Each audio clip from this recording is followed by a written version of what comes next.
In good spirits, we drive into Kazakhstan, and so we are beyond the point of no return. In the next week, we will follow the route south towards the border with Uzbekistan, with a detour to the Ustyurt National Park. The roads just after the border, contrary to what we expected, are in perfect condition. It's hot, and we hope to cover a lot of the 250 kilometers from the border to Atyraw, the first town after the border. But we got caught up by reality. The road, as far as it can be called a road, is in terrible conditions.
We plow through the hot weather and dry environment, slowly but surely seeing the first signs of habitation.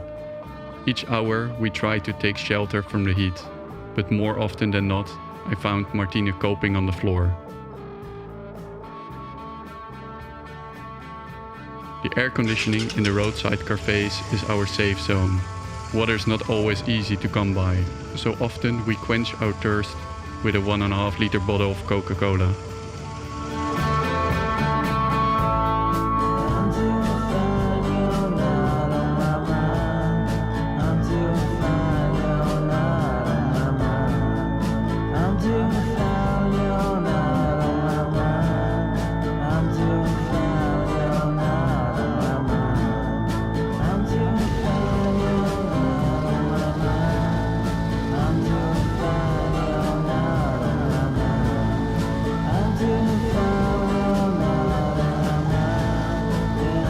We try our luck at dusk. The temperature drops a bit to 30 degrees, but in the dark we ride slow and visibility make the potholes even more dangerous.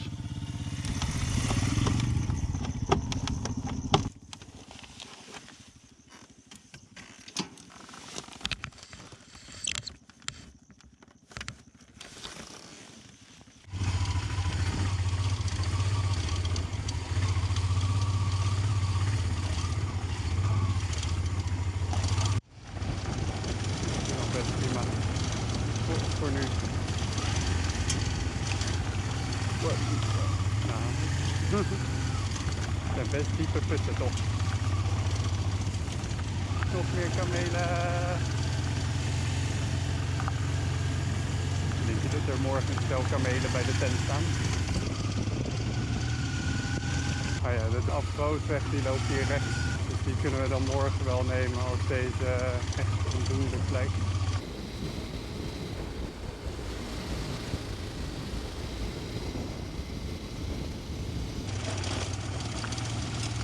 Darkness falls fast, and we decide to call it a day.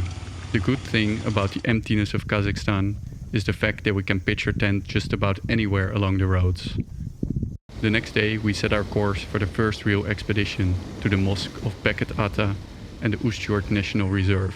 In order to reach the mosque, we need to make the 140-kilometer traverse straight through the desert. 140 kilometer tankronde 1. We carry food, water and petrol for 3 to 4 days. Especially water and petrol are tricky. Our only experience off-road thus far is limited to some piste stretches. But this is something else. It's a one-way in and out, meaning the off-road distance we cover here is as long as our own country from the southern to the most northern tip. The further we venture into the desert, we sense an ever-increasing radius with nothing around us.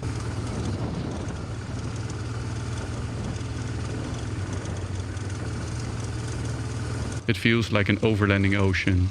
But then, all of a sudden, we got caught up by a Kazakhstani shepherd and its friend. Is dit duidelijk vaker gedaan? Nice.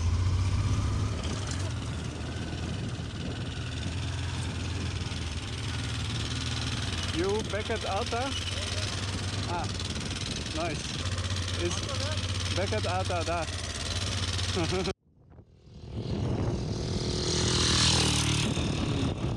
Wat fucking held. Keihard voorbij. Ik dacht eerst van, oh, is dat een andere Overlander? Nice. En hij kwam echt zo voorbij. Piep, zwaaien, terwijl hij echt met 50 voorbij reed.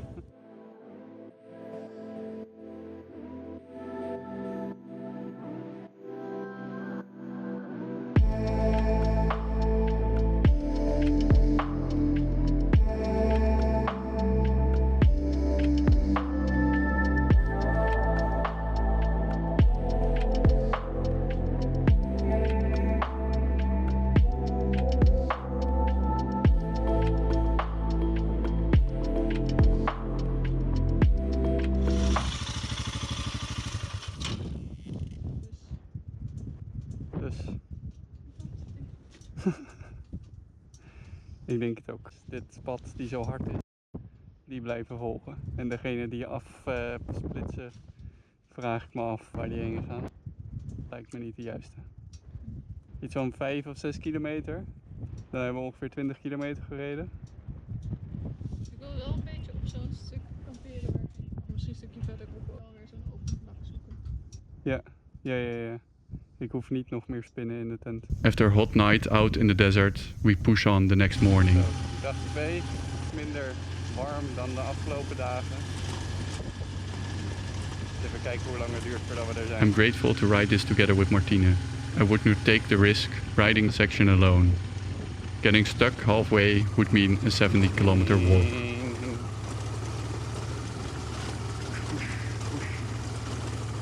The bike has no problems with the off-road and takes all the hits with ease.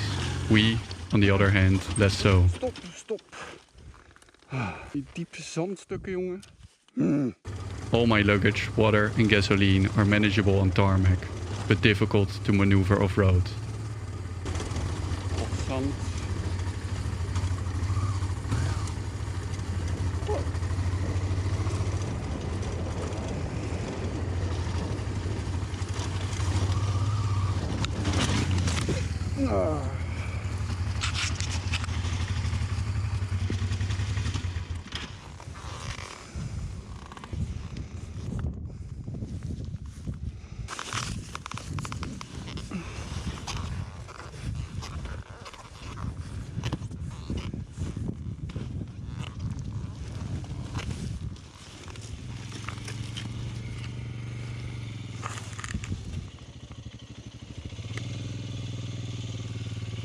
Het zand was een beetje diep.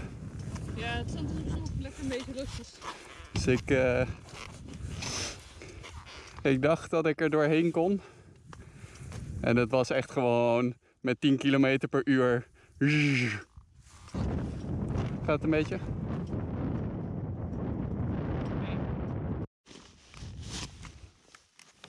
Oké. But we go slow, and before we know it, the temperatures rise to 40+ degrees. There's no cooling, no shades, and we start running low on water. Even kijken. Nee, dat wordt diep.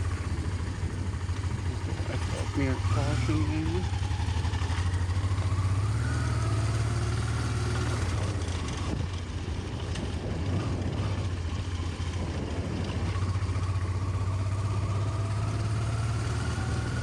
As we take stock of our situation, our motorbikes, supplies and our physique, we check our bearings. Even though it's a straight line, I start doubting our route, and we weigh our options. And for the first time this trip, we are finally so far out that we have no internet connection.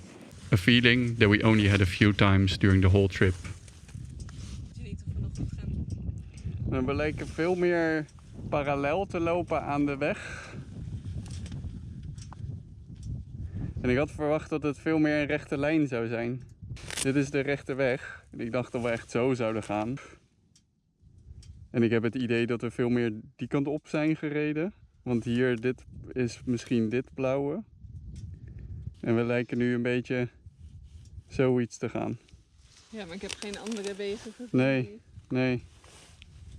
Nou ja, een klein stukje terug was natuurlijk wel een splitsing. Maar we kunnen niet op de satelliet hier kijken. Nee, maar ik heb geen ontvangst. Martine is riding 100 meters behind me. In the mirrors, I see a cloud of dust. Martine hits the sand hard for the second time. I turn around and ride back. Her leg is stuck under the bike. The impact has bent the handlebars, dented the gas tank and tilted the dashboard. We push through, but after 50 kilometers into the desert, we give up. To continue is reckless. We decide to turn around and make our way through the border of Uzbekistan. The way back to civilization hurts, both physically and mentally. The learning curve is steep. The desert is relentless. Welcome to the Stans.